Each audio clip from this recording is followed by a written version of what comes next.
उसमें से एक कीड़ा निकलता है और वो उसे देखकर डर जाती है। इतने में उनका बेटा केंजी मुंह में बर्गर दबाकर अंदर आता है और किसी से एक शब्द भी कहे बिना ही अपने कमरे में चला जाता है। लगता है वो कॉलेज स्टूडेंट है। वो अपने लैपटॉप के आगे बैठता है और तभी उसकी क्लासमेट, जो उसकी क्रश भी है, वो फोन करती है और क्लास नोट्स मांगती है। वो नोट्स भेजता है और अपनी क्रश की वीडियोस को निहार रहा होता है। दूसरे कमरे में उसकी बहन ऑनलाइन शॉपिंग कर रही होती है और मोबाइल पर ड्रेसेस को स्क्रॉल करके देख रही होती है। अब बैटरी लो आती है और वो फोन को चार्ज पर लगाती है। फिर वो अपने स्कूल फ्रेंड को मैसेज करने लगती है। मित्सु अकेले किचन में काम कर रही होती है और कहती है कि ये बच्चे हमेशा मोबाइल से क्यों चिपके रहते हैं। योशिकी उसकी बात अनसुनी करके सोने चला जाता है। अगले दिन अलार्म क्लॉक नहीं बजता। 3 बजे से सब कुछ बंद पड़ा होता है। किसी को टाइम का भी पता नहीं होता। करंट न होने की वजह से फ्रिज में रखी हुई फिश सड़ जाती है और मित्सु उसे कचरे में फेंक देती है। Lights, TV, electric cooker, torch, telephone कुछ भी काम नहीं करता।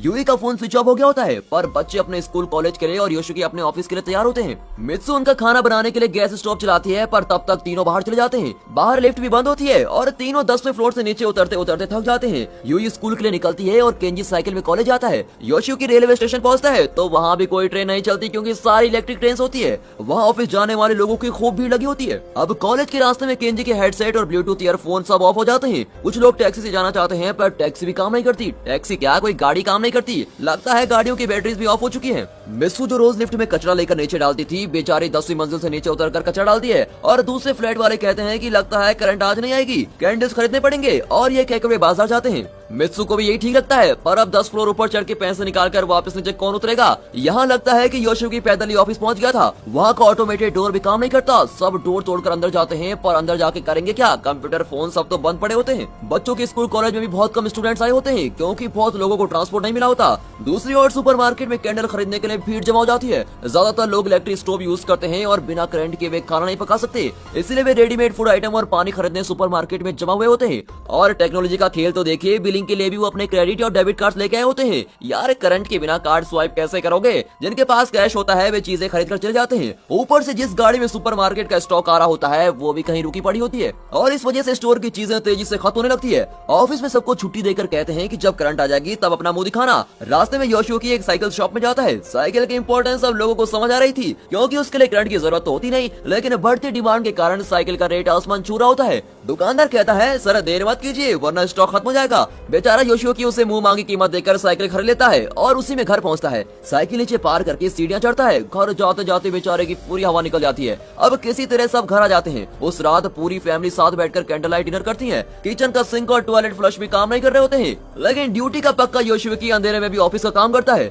इस आदमी के साथ तो मेरी जिंदगी बर्बाद हो गई, ऐसा सोचकर मित्सु बालकनी से आसमान को देखती है। सिटी की लाइट्स के बिना रात का आसमान और भी चमक रहा होता है। बच्चों के पास अब फोन, ब्लूटूथ, हेडसेट, लैपटॉप जैसी कोई भी चीज नहीं होती और कोई रास्ता न पाकर वे भी बालकनी में आ जाते हैं। अब पूरी फैमिली वहाँ जमा होकर सोचती है कि कल तो करंट आ जाएगा, पर दूसरे दिन भी करंट नहीं आता। वॉशिंग मशीन की जगह मित्सु सारे कपड़े धो रही होती है और वो भी बहुत कम पानी में। योशिकी ऑफिस जाता है तो बॉस सबसे पहले कहता है यहाँ क्या मैंने पावर प्लांट खड़ा किया है, घर चले जाओ, जब घर में करंट आए तभी आना। योशिकी को घर पर रहने की आदत नहीं होती, इसीलिए वो घूमने निकलता है। तभी एक लड़का उसकी साइकिल पर बुरी नजर डालता है। अब योशिकी उसको भगा देता है। केंजी अपने क्रश के घर जाता है तो वो बोरिया बिस्तर बांधकर फैमिली के साथ कहीं जा रही होती है। वे बताते हैं कि यहाँ खाने पीने का कोई इंतजाम नहीं है, इसीलिए हमें शहर छोड़कर जा रहे हैं। यहाँ घर में पानी नहीं होता और मित्सु पास के वाटर टैंक पे जाती है। वहाँ लंबी लाइन लगी होती है, लेकिन बिना करंट के बोरवेल से पानी कैसे निकलेगा भाई। वो लोग भी बेबस होकर लोगों को खाली हाथ उठा देते हैं। योशिकी कुछ पैसे निकालने बैंक में जाता है क्योंकि एटीएम भी बंद पड़े थे। वहाँ बहुत भीड़ होती है। कंप्यूटर्स तो काम करने से रहे तो अकाउंट डिटेल्स कैसे देखेंगे। बैंक वाले कहते हैं कि भाइयों और बहनों घर जाकर अपनी पुरानी पासबुक लेकर आओ, अगर उसमें बैलेंस है तो ही आपको पैसे मिलेंगे।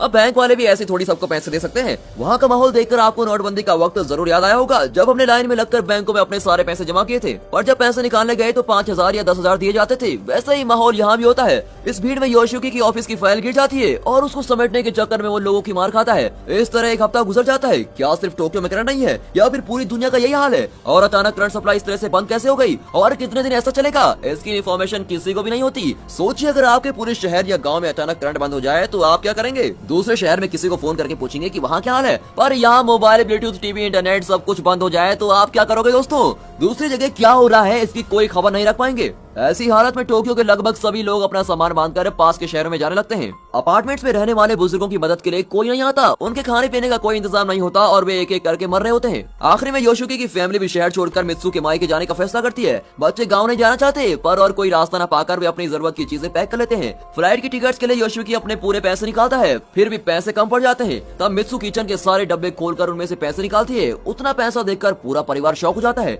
देश चाहे जो भी हो, हर फैमिली में औरत ही पैसे बचा कर रखती है, जो बुरे वक्त में पूरे परिवार के काम आता है। वे अपनी चीजें पैक करते हैं और तीनों साइकिल में वहाँ से निकलते हैं। मित्सु धूप से बचने के लिए सनग्लास लगाती है और केंजी हीरे जवाहरात की तरह अपने मोबाइल को संभाल कर रखता है। यूं इस हालत में भी मेकअप करना नहीं भूलती। योशिकी मित्सु को साइकिल पर बैठाकर एयरपोर्ट की ओर जाता है। बहुत दिन बाद वे इस तरह अकेले बाहर निकले होते हैं और रास्ते में वे देखते हैं कि सब्जियां सोने के भाव बिक रही होती हैं, क्योंकि बिना पानी की खेती नहीं हो रही थी और मार्केट में पड़ी हुई थोड़ी सी सब्जियां भी बहुत ही महंगी बिक रही थी। मित्सु एक दुकान से वाटर बोतल्स का एक बॉक्स खरीद लेती है। पैसे बहुत ज्यादा लगते हैं, पर फिर भी वो खरीद लेती है। पानी की जगह पैसे नहीं पी सकते हैं ना। फिर रास्ते में वे एक जगह रुककर घर से लाया हुआ खाना खाते हैं। यूं ही सब्जियों को छूती भी नहीं। पब्लिक टॉयलेट की हालत देखकर बच्चे पार्क में झाड़ के पीछे जाते हैं। फिर वे एयरपोर्ट पहुंचते हैं। आगे भी क्या बताने की जरूरत है, फ्लाइट सारी बंद पड़ी होती है। फ्लाइट्स के पास आते लोगों को पुलिस मारकर भगा रही होती है। अब ये लोग कई गुना ज्यादा पैसे देकर पास के एक होटल में ठहरते हैं। डिनर के वक्त योशिकी सोचता है कि किसी तरह गांव पहुंचकर अपनी फैमिली को वहीं सेटल करना है। अब योशिकी फैसला करता है कि बाय रोड ही उस गांव तक जाना पड़ेगा, पर रास्ते में कई शहर और गांव पड़ते हैं, उनमें भी कई प्रॉब्लम्स होंगी, पर हमें उन सबको फेस करना है। इस तरह वो सबको समझाता है। यूं ही जिद करती है कि उतनी दूर और वो भी साइकिल पर, नो चांस, आप मुझे वापस घर छोड़ दीजिए। लेकिन घर में क्या रखा है, ऐसा सोचकर वो मान जाती है। अगले दिन वे अपनी जरूरत की चीजें इकट्ठा करते हैं। बच्चे एक सुपरमार्केट में घुसते हैं जहाँ कोई नहीं होता। वे कहीं से एक मैप ढूंढ निकालते हैं। मित्सु और योशिकी दूसरी ओर जाकर एक्स्ट्रा साइकिल खरीदने की कोशिश करते हैं। एक किराने की दुकान में साइकिल होती है, पर ओनर कहती है कि साइकिल तो मैं दे दूंगी, पर पैसों के बजाय कोई चीज दे दीजिए। मित्सु बैग से योशिकी की दारू की बोतल निकाल कर दे देती है और बदले में थोड़ा चावल और एक साइकिल ले लेती है। देखा, ऐसी सिचुएशन में पैसों का कोई मोल नहीं होता।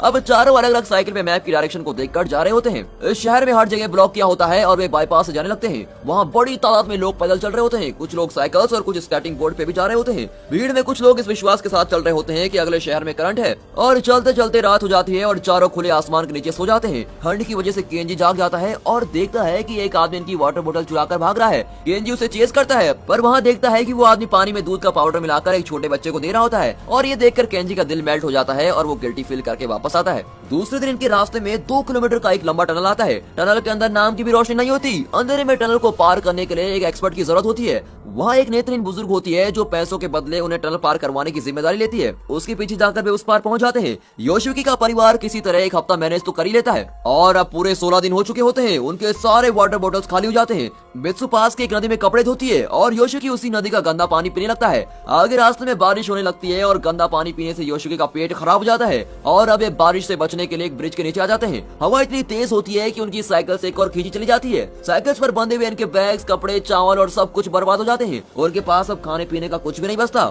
लेकिन फिर भी वे आगे बढ़ते रहते हैं। अगले शहर में एक सुपरमार्केट होता है। दोनों बच्चे अंदर घुसकर खाने के लिए कुछ ढूंढते हैं, पर वहाँ चावल का एक भी दाना नहीं होता, पर पेट डॉग्स का खाना भरपूर होता है। बेचारे उन पैकेट्स को उठा लेते हैं। वहाँ वाटर बोतल्स नहीं होते, पर खराब पड़ी हुई कार की बैटरीज होती हैं। बच्चे उसके अंदर बचा हुआ पानी अपनी बोतल में भर लेते हैं। इससे बुरी सिचुएशन हो भी क्या सकती है। बाहर योशिकी आग जलाने की कोशिश में जुटा हुआ होता है, पर आग तो लगती ही नहीं। तभी केंजी अपना लाइटर देता है, पर उसे लेने के बजाय योशिकी अपने मेथड को लगातार ट्राई करता है। केंजी समझ जाता है कि अब करंट कभी नहीं आने वाला और उसका मोबाइल भी किसी काम का नहीं है, इसीलिए वो मोबाइल कवर को निकालकर उसे मरोड़ता है और उसे लगाकर साइकिल टायर का पंचर ठीक करता है। अगले 6 दिन तक वे डॉग फूड से अपना पेट भरते हैं और बैटरी से निकाला हुआ पानी पीते हैं। रास्ते में उन्हें एक फैमिली मिलती है जिसमें पति, पत्नी और 2 बच्चे होते हैं। वे एकदम शानदार साइकिल में जा रहे होते हैं। उन्होंने बाइकर्स का स्पोर्ट्स गियर पहना होता है और सेफ्टी हेलमेट के साथ एकदम पक्के बाइकर्स लगते हैं। उनके पास खाने पीने की चीजें भी भरपूर होती हैं। वे बारिश का साफ पानी पीते हैं और उसे भरकर भी रख लेते हैं। रास्ते में जहाँ भी खाने लायक पौधे पल रहे होते हैं वे सब बटोर कर रख लेते हैं। वे कम खाते हैं और ज्यादा बचा कर रखते हैं, क्योंकि न जाने और कितना दिन यूं ही रास्ते में गुजारना पड़ेंगे।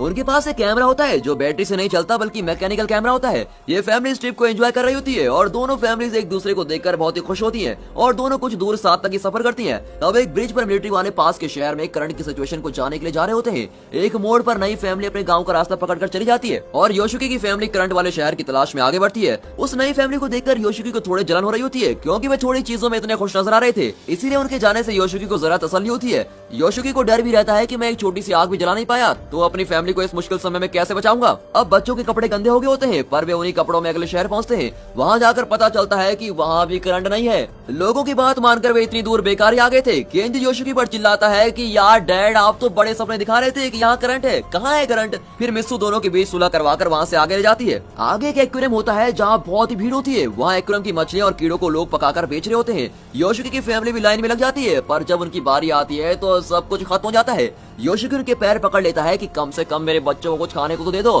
पर भूखे लोगों ने वहाँ के बर्तन भी चाट कर साफ कर दिए होते हैं। अब उनके पास पानी भी नहीं होता और वे जान हाथ में लिए आगे बढ़ते हैं। अब पावर कट के 67 दिन हो चुके हैं और लगभग जान ही निकल चुकी होती है सभी की। अपनी साइकिल्स के साथ वे एक खेत में पहुंचते हैं और सिकुड़कर गिर जाते हैं। तभी उन्हें एक सफेद सुअर दिखता है। मित्सु बैग से एक रस्सी निकालता है और उसे लेकर योशिकी सुअर के पास जाता है और उसको पकड़कर मार डालता है। अब उसे काटेगा कौन? मित्सु को तो फिश बनाने भी नहीं आती और ना ही ठीक से पकाना आता है। तभी वहाँ एक बुजुर्ग किसान आता है और उन्हें पानी और खाना देता है। यूई जो फिश नहीं खाती थी वो यहाँ दबा दबा कर सुअर का मांस खा रही होती है और खाने से पहले उन्होंने प्रॉमिस किया होता है कि खाने के बदले में वे बुजुर्ग के लिए कुछ काम जरूर करेंगे। अब वहाँ पैसों का कोई काम नहीं था। पैसा नाम की चीज जब नहीं थी तो इसी तरह दुनिया चलती थी। काम करके पैसे नहीं बल्कि जरूरत की चीजें दी जाती थी। बुजुर्ग उन चारों को सुअर काट कर उसका मांस धूप में सुखाने का काम देता है और वे बड़ी खुशी से वो काम करते हैं। फिर वे चूल्हे पर एक बड़ा बर्तन रखकर पानी गर्म करते हैं। बुजुर्ग नहाकर उन्हें भी नहाने को कहता है और 2 महीने बाद गर्म पानी से नहाकर उन्हें स्वर्ग जैसा नजर आता है। बुजुर्ग सबको नए कपड़े देता है और कहता है कि ये कपड़े मैंने अपने बेटे और उसके परिवार के लिए खरीदे थे। वे अमेरिका से आने वाले थे पर नहीं आए। उसकी बात सुनकर मित्सु को अपने पिता की याद आने लगती है और वो योशिकी का हाथ पकड़कर सो जाती है। उस रात सब बहुत ही गहरी नींद में मस्त तरीके से सोते हैं।